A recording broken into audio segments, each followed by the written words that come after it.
మేడారం జాతర ఎట్లా నడుస్తుంది, ఏం కథ అన్ని తెలుసుకొని వచ్చి ముచ్చట్లన్నీ చెప్పమని మా యశోద మంది వలిచిన కదా. మరి ఆ మందిలో ఈ పిల్ల ఏడ కలిసిపోయిందో, ఏం ఆగమైతుందో, ఏం పడైందో. ముందుగాలైతే తీర్థం ఎట్లా తాగుతుందో చూద్దాం పండ్రి. వామ్మో వామ్మో వామ్మో, మేడారంలా అడుగుబెట్ట సందు లేకుంటున్నది. ఎటు చూసినా మందే.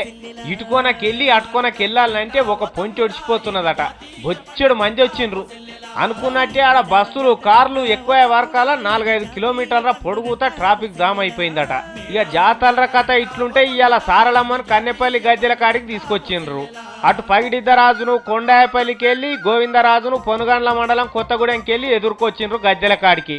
ఇక భక్తులు అయితే నీ బాంచన్ సమ్మక్క తల్లి సారలమ్మ తల్లి అని జోరు చేస్తున్నారు. సిగమూగేటోళ్ళు అయితే చిన్న మంది రాలే. జంపన్న వాగు కాడ కూడా సిగాలు ఊగిండ్రు.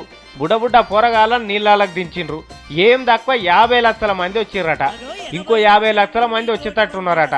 ఇప్పటి మందికే ఇంత తెలిగిపోతే జాతర రేపు ఎట్లుంటుందో చూడాలి మరి. ఇక దుకాన్లు పెట్టుకున్న వాళ్ళ దాంట్లో బెల్లం అమ్మేటోళ్ళకి మంచిగానే ఉన్నదట గిరాకీ. కానీ పూసలు దండలు అమ్ముకునేటోళ్ళకే బాగా గిరాకీ లేదట. ఇంకేడా పూరాగా మంది వస్తే మస్తుగా అవుతుండొచ్చు. తైబంది చిట్టోళ్ళు దుకాణంలో ఎంటబడి పైసలు అడుగుతున్నారట. జర ఎవరన్నా పట్టించుకోవాలంటున్నారు వాళ్ళు. ఇక సతిమ జాతర అయితే జోరందుకున్నది. కలెక్టర్ కాడికి వెళ్ళి చెప్రాజ్ దాకా అందరూ అన్నే ఉండి వచ్చిపోయేటోళ్ళకి ఏం తక్లీఫ్ లేకుండా మంచిగానే చూసుకుంటున్నారట.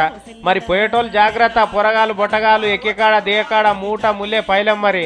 మేడారం జాతరంట ఓ తమ్ముడా ఇది జాతీయ పండుగంట ఓ సెల్లెలా.